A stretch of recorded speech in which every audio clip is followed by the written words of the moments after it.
Hey, I will respond to this. So look, for 4 years in the United States of America, we had a president who stood up at press conferences and talked tough about Vladimir Putin, and then Putin invaded Ukraine and destroyed a significant chunk of the country. The path to peace and the path to prosperity is maybe engaging in diplomacy. We tried the pathway of Joe Biden of thumping our chest and pretending that the President of the United States' words mattered more than the President of the United States' actions. What makes America a good country is America engaging in diplomacy. That's what President Trump is doing. Can I ask you? Sure. Yeah? Yeah. Okay. So he occupied our parts, big parts of Ukraine, part of East and Crimea.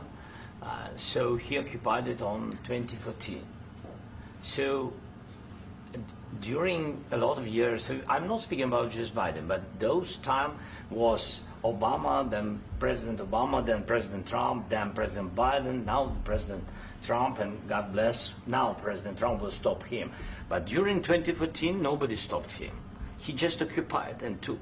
He killed people. You know what the contact line? 2015.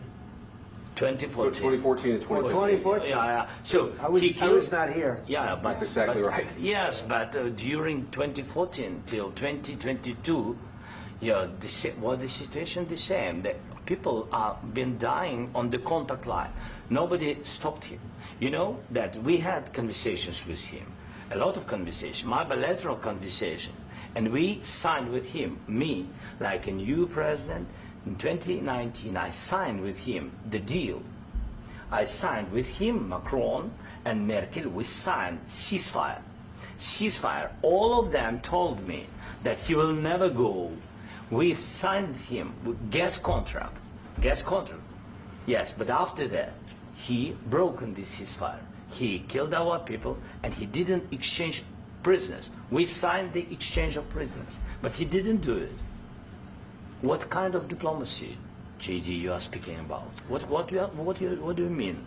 I'm talking about the kind of diplomacy that's going to end the destruction of your country. Yes, but if you Mr. President, with respect, I think it's disrespectful for you to come into the Oval Office and try to litigate this in front of the American media. Right now, you guys are going around and forcing conscripts to the front lines because you have manpower problems. You should be thanking the President for trying to bring an end to this conflict. Have you ever been to Ukraine that you say what problems we have?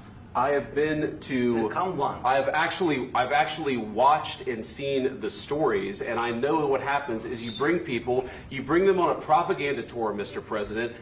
Do you disagree that you've had problems bringing people into your military? And do you think that it's respectful to come to the Oval Office of the United States of America and attack the administration that is trying to prevent the destruction of your country?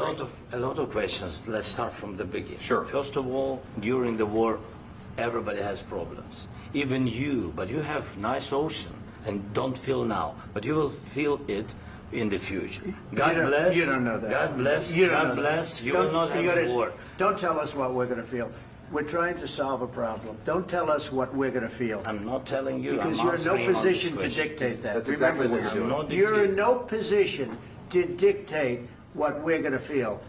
We're going to feel very good. You will feel influence. We're going to feel very good and very strong. You will feel influence. You're right now not in a very good position.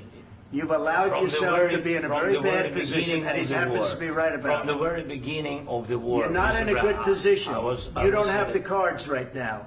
With us, you start having I'm not playing cards. Right now, you don't. You're playing cards. Mr. President. You're playing cards. Serious. You're gambling with the president lives of millions of people. You're gambling with World War III.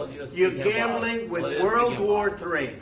And what you're doing is very disrespectful to the country, this country. That's back to you. Far more than a lot of people said they should have. Have you said thank you once? This A lot entire of meeting? times. No, in this Even entire meeting, today. have you said thank Even you? today. You went to Pennsylvania and campaigned for the opposition in October. Offer some words of appreciation for the United States of America and the president who's trying to save your country. Please, you think that if you will speak very loudly about the war, you He's can... not speaking loudly. He's not speaking loudly. Your country's in big trouble. Can I Wait a answer? minute. No. You've done a lot of talking. Your country is in big trouble. I know. You're not winning. I know. You're not winning this. You have a damn good chance of coming out okay because of us. Mr. President, We are staying in our country, staying strong from the very beginning of the war. We've been alone, and we are thankful. I said thanks You haven't in been this alone. cabinet. You haven't not been only alone. in this cabinet. We gave you, through I this said stupid thank you. president, $350 billion.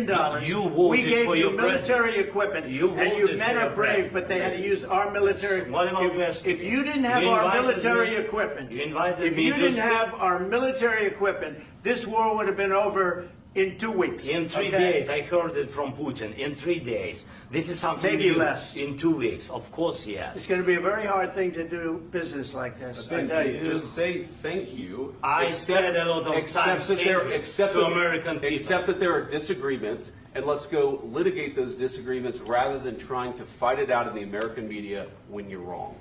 We know that you're wrong. But you see, I think it's good for the American people to see what's going on. I understand, sir. I think it's I very understand. important. That's why I kept this going so long.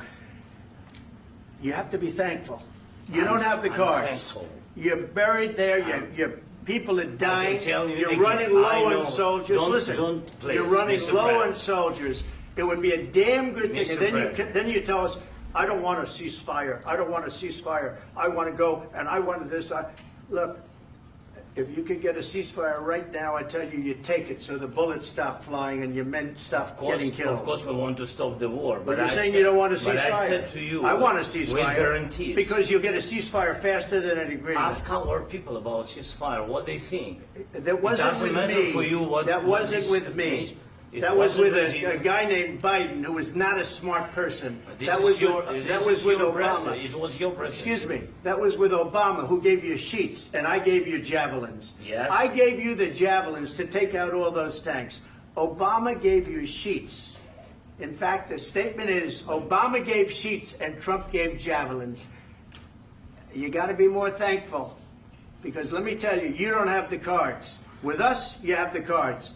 But without us, you don't have any cards. It's going to be a tough deal to make, because the attitudes have to change.